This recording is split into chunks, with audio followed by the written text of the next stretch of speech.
What's up? Got a TWOSUN. There it is. Hey, let's get it out of this box. We'll check it in. Check it out. Don't know the model number of this one. Let's see if it's on the blade. Man, I have so many of these TWOSUNs just stacked up on the bench here. Oof. Yeah, I'm making a concerted effort to catch up. How about it? Because I have more on the way. It's like, you know, I make it sound like if I catch these up, then I won't have no more TWOSUNs. Nah, that's not it. That's not true. It's not even kind of true. Because I keep buying them. Like, you know it's my thing. They're on my radar. Somebody asked me a while back if I'd ever sell any of these TWOSUNs. And here's my answer to that. You know, I didn't answer right away. I'm not even sure if I did answer. So hopefully you're watching, because here's my answer to that. I mean, I have some doubles and triples of some of these, and so I may sell some of the doubles or the triples and get it down to one, like keep one of a particular model. And then eventually, 100%, man, I'll sell them all. Yep, just so y'all know, at some point, I am going to pull the trigger and I'll dump that whole TWOSUN collection. Now, when's that going to be? I don't know. I mean, later in 2024, February, 5 years from now, 10 years from now, I don't know. I do see it like this.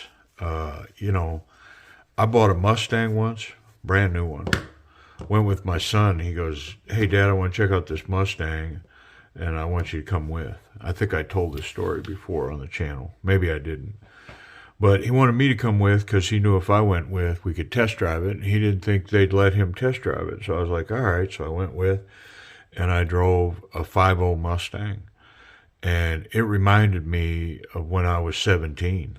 And just Ford did such a great job of replicating that feeling of sitting in a Mustang with high horsepower and a standard transmission and the sound, the whole thing. Like, they did such a good job of replicating that. And that was like I think it was like a 2012 or 2013. Like, it was the new generation of the 5.0. And so we left there, and he goes, you know, I got him driving it and stuff. And then I knew, like, that week I went and bought me one.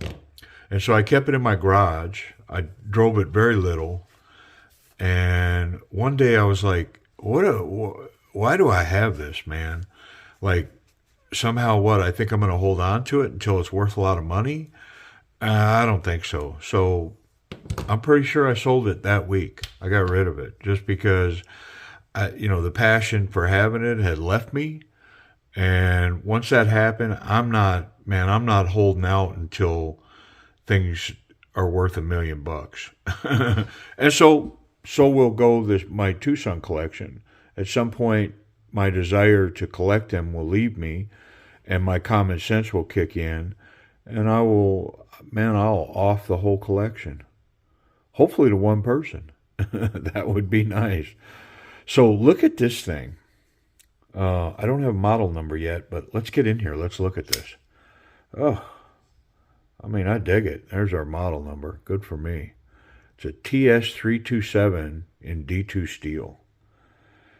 And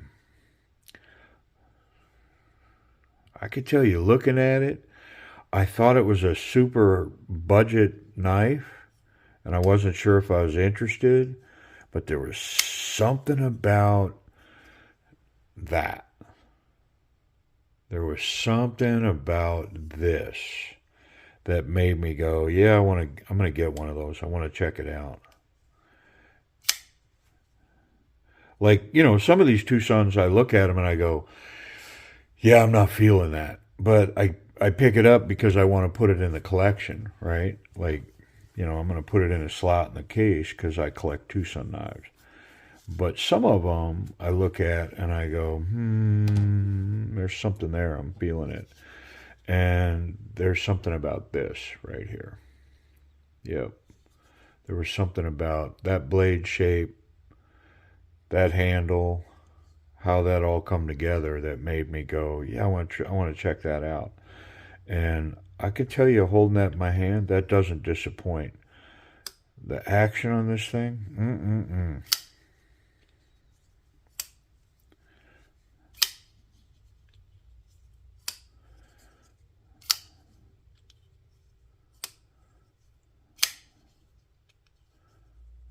Now, it is a budget knife, just so we're clear. Definitely a budget knife. D2 steel.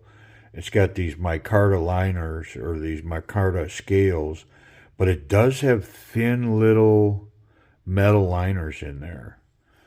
And man, I think that makes all the difference on this knife. I've got one that's kind of budget ended, sort of like this, and it doesn't have steel liners. And they came out with another version that's in G10, and I've got one over in the stack there somewheres that I'm kind of excited to get to see if it improves that knife.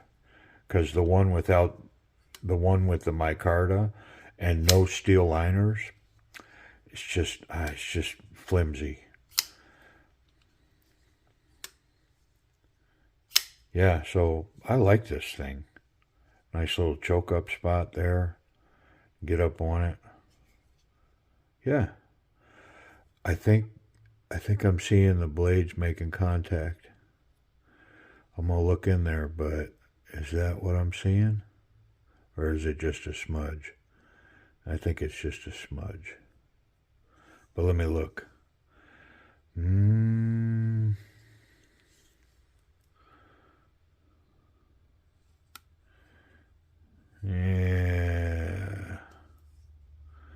Is it catching a backspacer right there? Can't tell.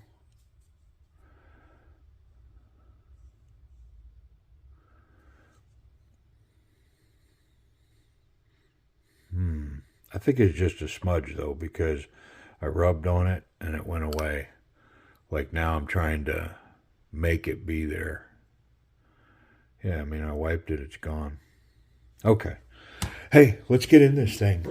Let's check it in, and then we can finish checking it out. But yeah, no collars. I kind of like that look. And then on this side, look at that rivet. Y'all hear me talking about it. I just wish they'd have done it here too. So this show side would have had these two rivet looking things. Would have looked so good. Simple. And this is definitely, like, for real, a budget knife. Well, that screw can't come out unless this pocket clip comes off.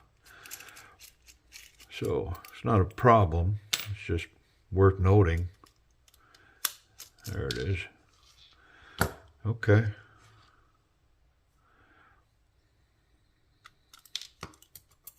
Stop pin flew out. Lots of oil in here. Oof. Yep, bunch. Standard bearings.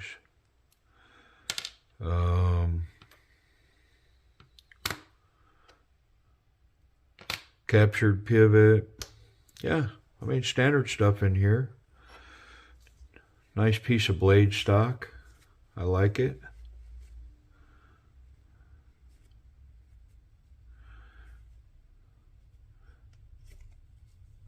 Doesn't have captured detent pins, but it did design the blade to capture that pin up in there, sorta. Yeah, these liners are really tiny, thin, weight reduced. Not overly done, just enough to provide some rigidity inside these micarta scales.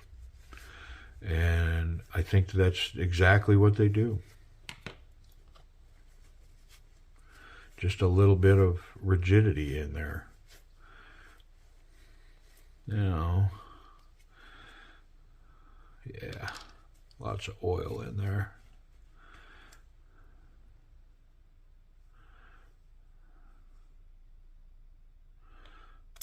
Let's make sure we don't have any behind it. Yeah, it's completely covered. I mean, what's the point of taking it apart and then leaving all that oil in there? Makes no sense, right? But, you know, as many as these have I've done, and find that, I still get tempted sometimes. It's like, oh no, I'm just going to clean around it. I'm not going to do it. I don't know. Is that laziness? Am I exposing my internal lazy bone? Maybe. All right. Yeah, I have to fight it off sometimes. It's like wanting to take shortcuts and not do the right thing, even when I know better. I mean, is that the human condition, man? Is that what we're all faced to suffer through? And then some of us just figure it out that we have to resist. We have to fight it off. Some of us don't figure it out, and we struggle our whole life because of that stupid lazy bone. And that's the struggle, right? Or maybe one of them, you know? I think we spend most of our life struggling our own battles, trying to get it figured out. Apply ourselves, be lazy, addictions, you know, all that stuff, man. You know, the fallacy, my 2 cents, I don't know why I'm preaching this morning, y'all. I have no idea why, but I don't care. I'm going to talk about what I'm going to talk about. But, you know, the fallacy is that some of us got it figured out. Some of us are exempt from the human condition. Some of us are put together right. Some of us don't struggle. And that's the lie. Because, man, I know I have figured out that we all struggle. Just some of us hide it better than others. Yep, we all struggle, strive, strain.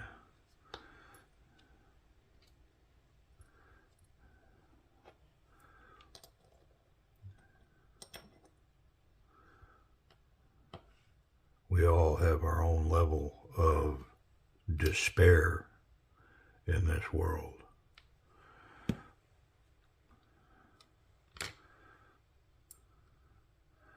And we all think that we're unique to it. That's the other lie. Is nobody sees it like I see it. Nobody goes through what I go through, especially with us guys, because I don't think guys get together and talk about their feelings as much as maybe girls do. I don't know that girls do it either. I can't speak to what girls talk about. What do I know? But I know guys don't, you know, get together and talk about what's going on. And so inevitably we feel like we're alone in our struggles. Nobody knows what we're going through. It's unique to us. And I know that's not true at all, man. It's not unique to me in any way. All right.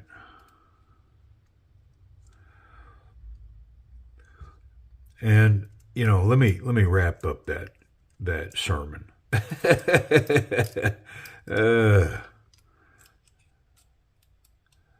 I say those things because I can tell you, for me, I have experienced both.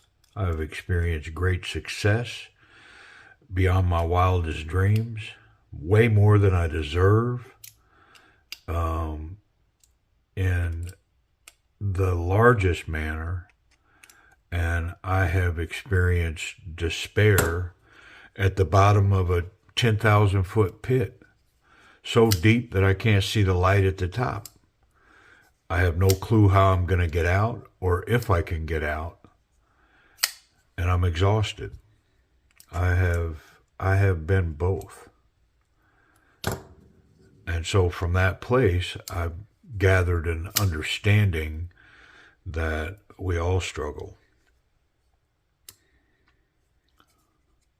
But we don't have to be the struggle. All right. Speaking of struggle, this was no struggle at all. This knife was simplistic and very well put together and impressive. And now that action is, I mean, basically falls shut. It's wonderful. It's got a great spidey flick, nice thumb flick. And the detent on that back flipper is just perfect. Like, all these are wonderful. That action, I mean, it's like an A action. It really is. It's really good. Nice centering on the blade. Ergonomics. So, I mean, in hand, there's not so confident, confident, and very confident. This is definitely up over the confident ledge. This cutout, and then the back side of that flipper tab's got some good jimping on it right here, and it just locks my hand in. Now, there's no jimping here, but it's a great platform.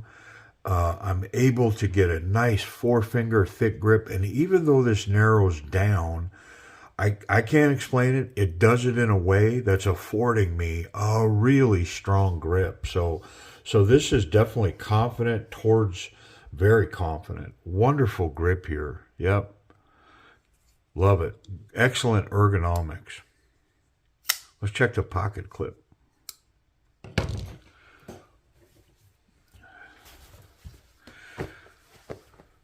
Let me add this. The knife doesn't wow from an acoustic standpoint. And I know why. It's because thin metal liners and a lot of this thick muffler sound dampening micarta. And so from that perspective, the knife is kind of underwhelming. It's not providing a sensory kick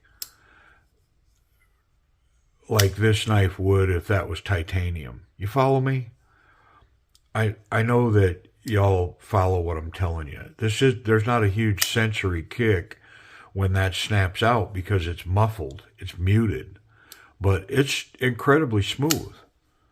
You know, it wouldn't surprise me if some would run this knife and say that it's not awesome. You know, like, what did I say? It's A action. It would be easy for somebody to just be underwhelmed and say, yeah, that's a B action at best, when in fact, the actual action is really nice. Access to this lock bar, it's lowered here a little bit, nice scallop there, very easy to access. Lockup on this is 50%, you know, good stuff, man. Really is. But I could see, because of how muffled and muted it is, it would be easy to perceive this as not being that good. But the actions, it's an A action. It's wonderful. This pocket clip's going to get over this thick stuff, and it's going to run really well. Tiny little bit poking out, almost a ½ an inch right there. But boy, it does not give away the true size of this knife, because it has narrowed down this tiny little thing, and I think it represents, you know, a pretty small presence. Got a nice hole to grab onto, and this is a dryer pocket clip. Like, that thing, yeah. If you threw these in the dryer, somebody said you got to wash them first once, but I mean, sometimes they're just wet and you got to throw them in the dryer. But yeah, this would still be there. And this pocket clip, if you threw it in the washing machine, it might still be right here when it came out of the washing machine. Yeah, really nice grip on this. One hand in, one hand out, and it's going to run in whatever you put it in. Excellent pocket clip. And simple. You know, when you look at that design, it's a budget pocket clip, but golly, they just run so good. It's like, when I see the others, I can't help but think to myself, oh, man, just give me this. I'll be happy. All right, let's check it for safety. Yeah, no blade contact there. What about the tip? I cannot get the tip. So the tip's good. The clip is amazing. And then I'm confident I could put this in my pocket and not have blade contact. So, yeah. This thing, I mean, it's a budget home run so far. Let's see if it's sharp. That's kind of the only thing that's left. Oh, man, is this thing wicked sharp. I mean, just a quick strop, only because I'm kind of in that mode now where I got to at least run a couple of passes on every blade, just in case there's tiny little burr hanging out. There's 3 passes. Okay. This thing was already razor blade sharp. Yeah, I mean, wow. Whew, that thing's sharp. All right, price and availability. That's all we got left. Because basically everything else on this budget knife is incredibly, stunningly good. This TS327. Let's see if I can find them. Okay, TWOSUN 327. They're, at the time of me filming this, which this is not when this video is going to drop, but at the time of me filming this, there's a live auction by D2SUN for this knife. It's at like 18 bucks or something, 2 days left. But White Mountain Knives has this exact knife in stock. They're asking $39.99 for it. There's 15% off, plus then the code DM10 down below, another 10 off. So in essence, 25% off of $40, which is going to get you down to like $29.99. So for 30 bucks, this is an amazing knife. I will say that White Mountain Knives also has a titanium version with some carbon fiber inserts with M390 steel that is out of stock. And so I'll be keeping my eye out for that version because I like this version so much. Yeah, I'm definitely going to keep my eye out for it. This is a sleeper, man. And you can pick it up right now for, 30 bucks from White Mountain Knives. So, yeah, I appreciate you watching. Check it out.